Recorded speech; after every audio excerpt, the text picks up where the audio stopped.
वस्सलातु वस्सलामु अला क़ासिमिल उलूमि वल हिकम अला आलिहि व सहबिहि सादातिल उरुब वल अजम। अम्मा बअद फ़अऊज़ु बिल्लाहि मिनश शैतानिर रजीम।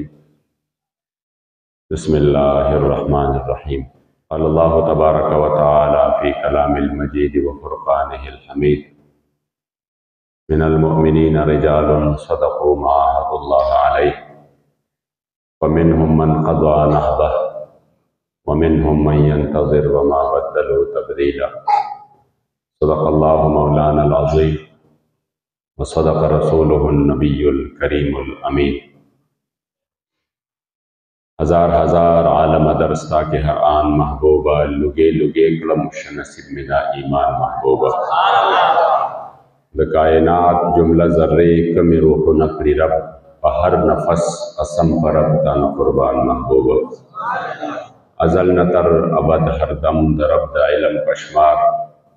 विधि तकरार बड़े ताज़ीम द हक बयान महबूबा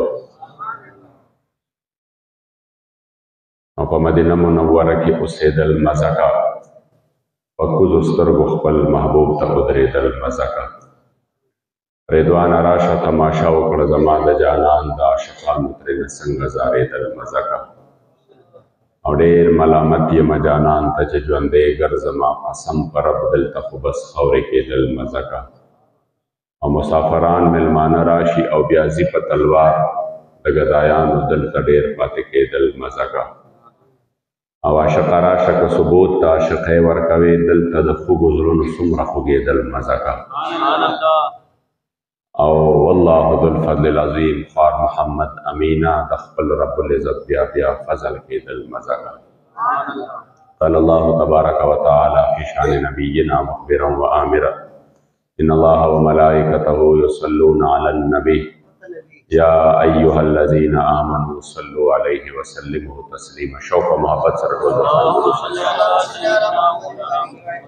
अल्लाहुम्मा सल्लि अला सय्यिदिना व मौलाना मुहम्मदिन व आलिहि व इतरतिहि बिअददि कुल्लि मालूमिन लक। अल्लाहुम्मा सल्लि अला मुहम्मदिन तिब्बिल क़ुलूबि व दवाइहा व आफ़ियतिल अबदानि व शिफ़ाइहा व नूरिल अब्सारि व दियाइहा व क़ूतिल अरवाहि व ग़िज़ाइहा व अला आलिहि व सहबिहि व सल्लम सलातन व सलामन अलैका या सय्यदी या रहमतल लिल आलमीन व अला आलिका व अस्हाबिका या सय्यदी या ख़ातमन नबिय्यीन। देर क़दरदानो मशरानो कशरानो रब्बिल अज़ाल और रब्बे बेनियाज़ लाख लाख शुक्र नदी मुंगा तासोए दुआन जहान द सरदार आका नामदार अक़बल उम्मत अम्पार अक़बल करीम आका सल्लल्लाहु अलैहि व आलिहि वसल्लम प उम्मत के मुमिनान मुसलमानान पैदा करी अल्हम्दुलिल्लाह। नवंबर पमियाश के हमदे प 19, 20 और 21 तारीख बांधे अमीरुल मुजाहिदीन शेखुल हदीस व तफसीर दग़ सदय अज़ीम मुजद्दिद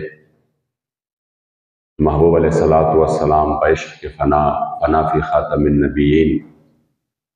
महबूब अलैहिस्सलाम द इज़्ज़त और द नामूस सिपाही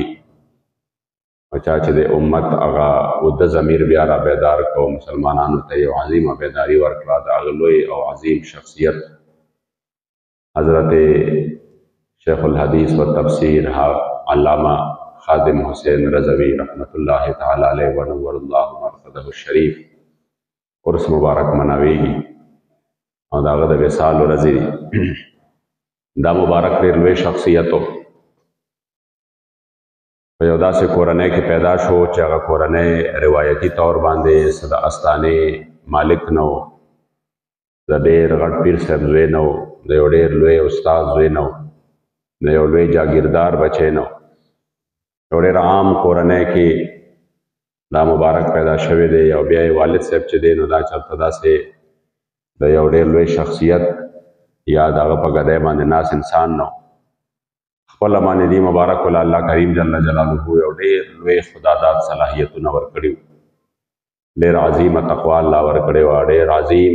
इल्म अल्लाह करीम जल्ल जलालुहु वर करे ढेर इस्तिक़ामत अल्लाह करीम जल्ल जलालुहु वर करे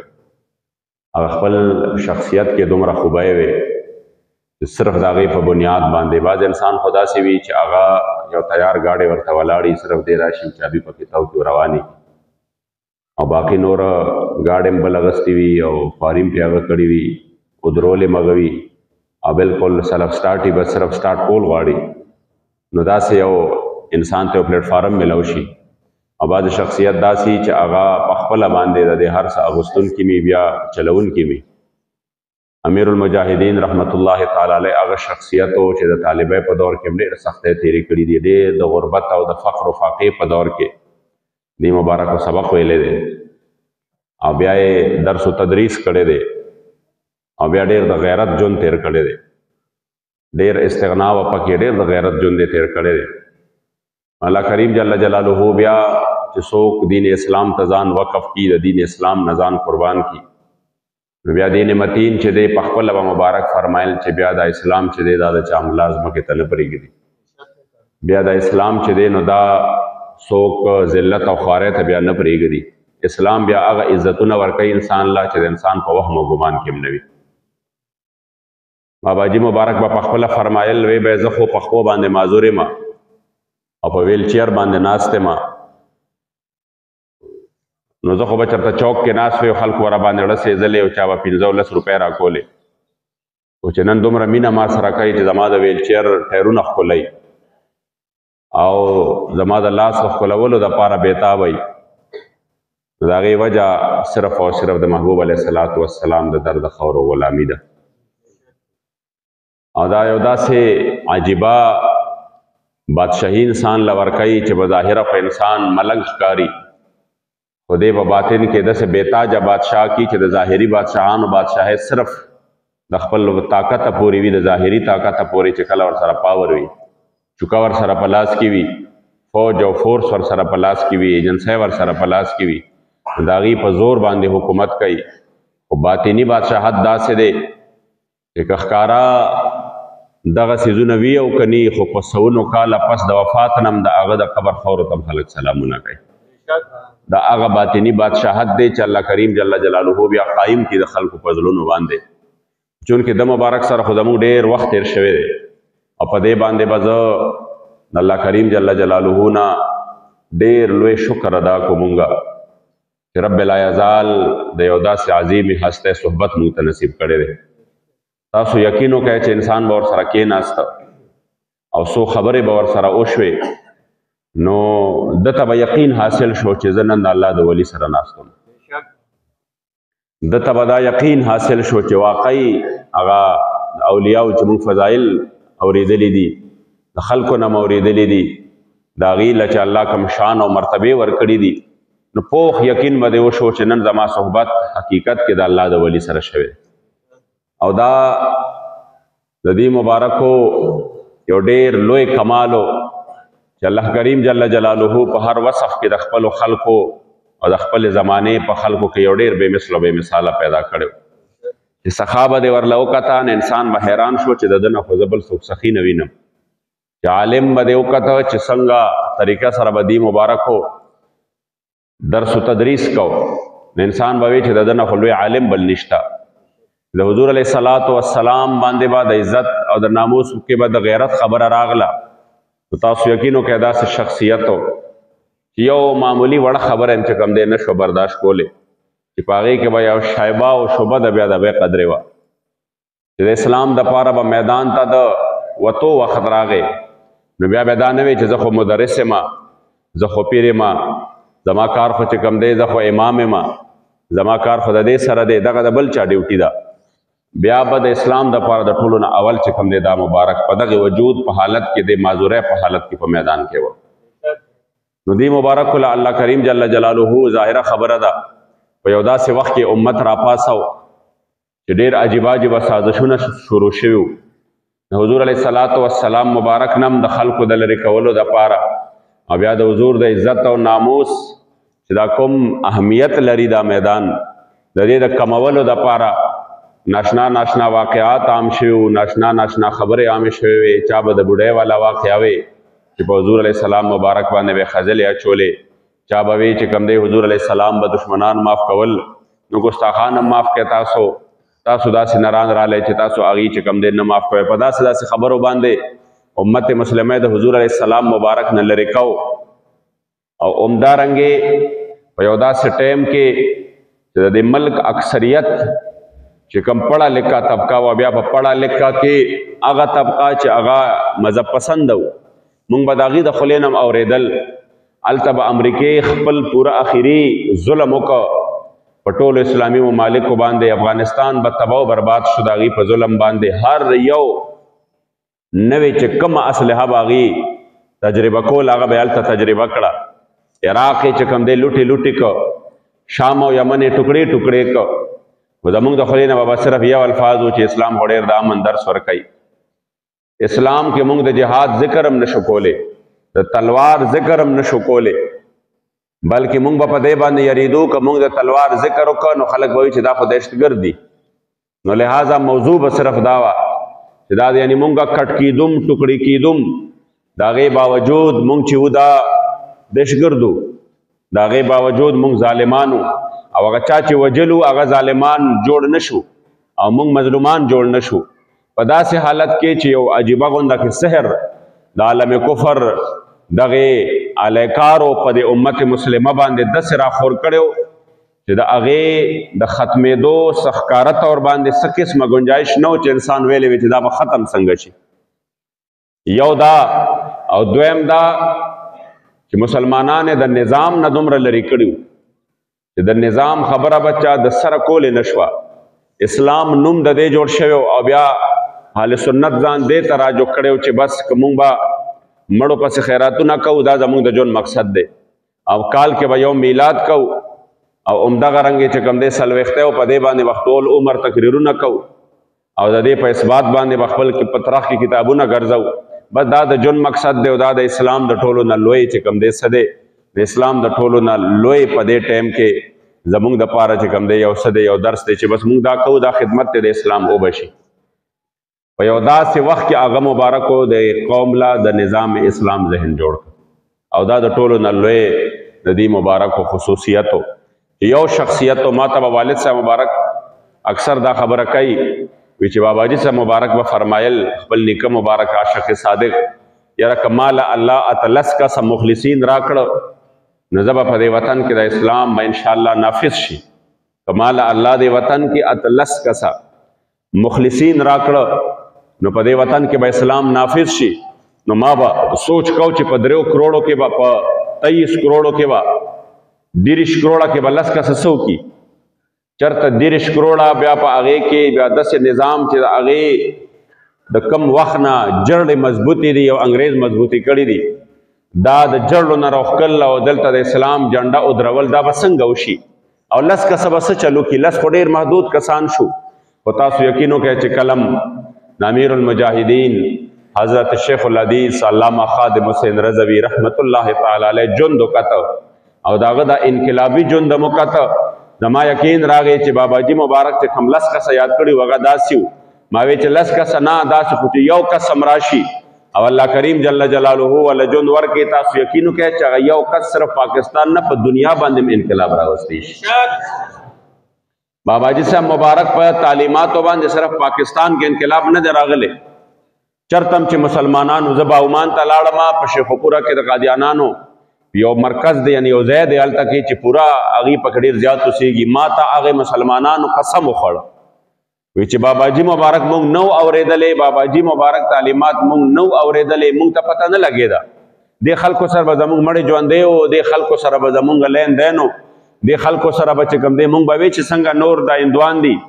څنګه دا یهودیان دي څنګه عیسایان دي به داسې دویم دي وی دا خو چې باباجي صاحب مبارک د ختم نبوت په دغې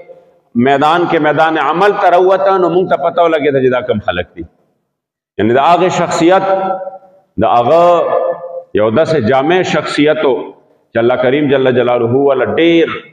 لوی اوصاف ورکړي وو اوصاف حمیده او بیا عزتمندو په یو داسې وخت کې چې خلکو د دغه سحر نه راوتی نشو چا د حضور د تلوار ذکر نشو کولی چا د جهاد فی سبیل الله ذکر نشو کولی چا دا نشو ویلی چې اسلام ته همیشه د تلوار ضرورت دی او د اسلام دا ونه داسې ده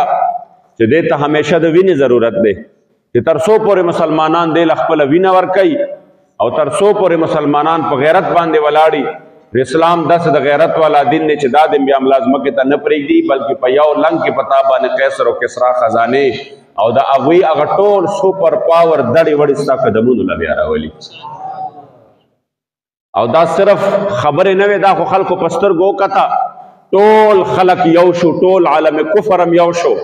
او ورسره د هغې غلامان چې کوم مسلمانانو هغې هم یو شو. چا اډې ورکړې، چا طاقت ورکه، چا افرادي قوت ورکه، چا خاموش حمایت ورکه، چا ښکاره ورکه. یو طرف ته د اسلام بچي د بې سر و سامانه په حالت کې د افغانستان په ځمکه باندې چې دا د عالم کفر د هغې د ټولو تجزیې وې چې په شمار باندې او 1,000 نه زیات نه دي، 70,000 نه زیات نه دي، یعنی کم دي د دې نه. او بل طرف ته ټوله دنیا او د هغې کفار او د هغې طاقتونه او د هغې دا هر یو څیز دا یو طرف ته مګر چې چا اسلام له ځان ورکه، اسلام بیا د هغې سوپر پاور د هغې پوځې په خاورو کې راښکلی او خپلو بچو لی چې کوم دی په دې 14,500 کاله پس هم عزت ورکړه. دا عزتمندو اسلام یو خپل طاقت دی، خو دا خبرې چې وې دا به محض د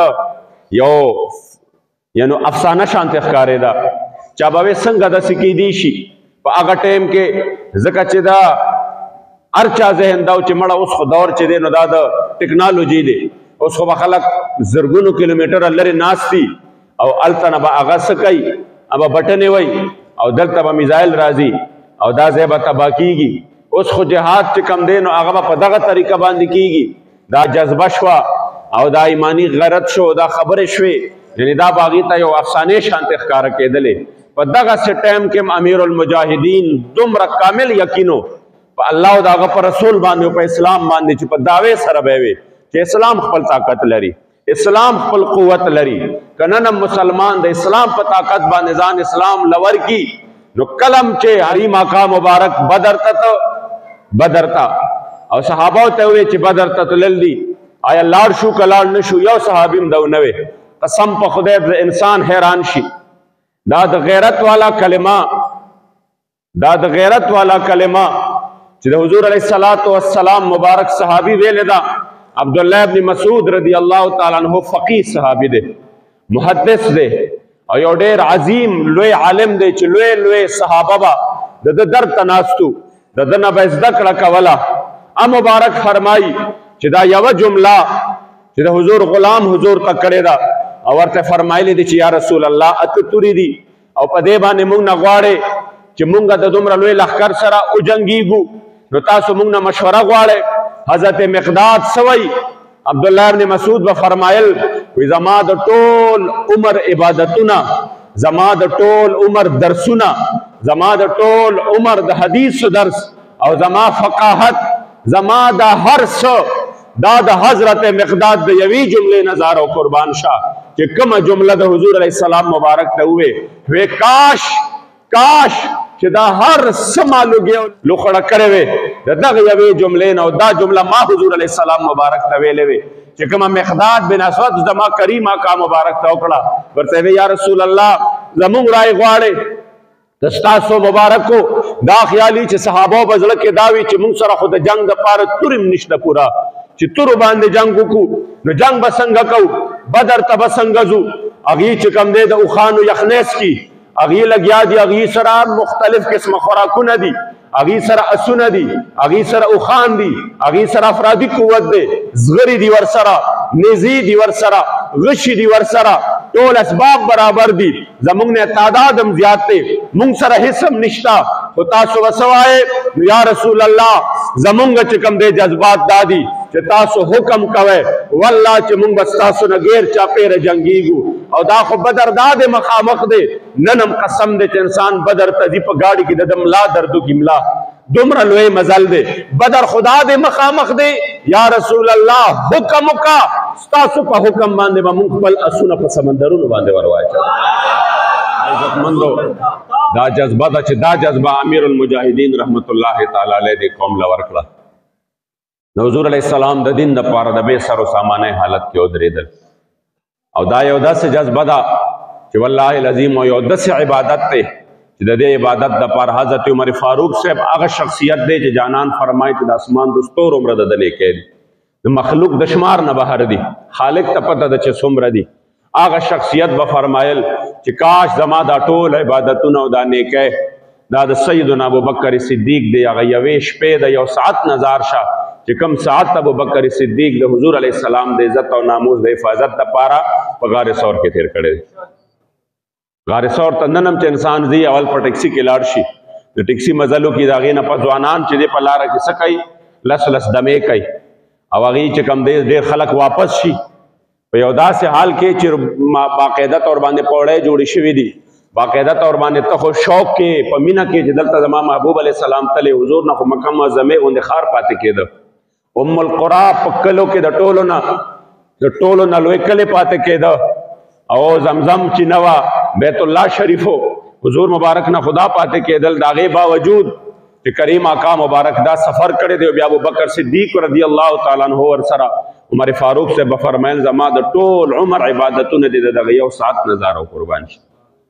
تاسو سوای هغه په دغه وخت کې څه کول عمرې کولې حجونه کول منځونه کول هغه د حضور علیه السلام مبارک چې کوم دی د هغه د حفاظت لپاره ولاړ په دې وجه باندې قدردانو دا مبارک هغه شخصیت دی چې امت ته د اهم فریضه وښودله او هغه امت چې هغه د واعظینو د هغې خلکو چې هغې د هغې دپاره لګیاو د دې خلکو ذهن یې چې کوم دی خراب کړی او د دې مسلې حساسیت یې ورله ذهن کې ختم کړی امیر المجاهدین هغه شخصیت دی چې د حضور علیه السلام د عزت او د ناموس او د دغه عظیم مقام حساسیت یې موږ تاسو ته وښوده او په داسې انداز باندې وښوده چې وایي چې کائنات دا ټول په یو سکنډ کې لوګي او لوخړه شي د حضور د عزت مسله بیا هم د دې نه ډېره زیاته لویه ده چې کوم اخیری ځل باندې دا مبارک راغلی دی او په کوم انداز باندې دی مبارک بیمار او تکلیف کې او په هغه تکلیف کې هم دی دغه میدان ته راغلی د انسان حیران پاتې شي دا عزتمندو هغه مبارک چونکه جون وفا نور او نکړه او د جون خو ډېر زیات قیمتي و د امت دپاره ډېر زیات ضروري و خو د الله کریم جل جلاله د فیصلو په وړاندې انسان هیڅ هم نشي کولی خو بیا هم الحمدلله چې کوم مشن دی هغه مشن یې موږ ته پرېښودی دی انشاءالله او موږ به که خیر دغه مشن د خپل ژوند د اخري ساه پورې فالو کوو انشاءالله او چې تر څو پورې په دې وجود کې ساه وي انشاءالله په دغه مشن باندې به قایم او دایم ولاړ یو چونکې د هغې مبارکو د وصال چې کوم سبانې تاریخ دی د یو ځل الحمد شریف او درې ځل سوره اخلاص ولولی چې په جمع باندې د هغې مبارکو روح دپاره به طور خاص هدیه او تحفه کول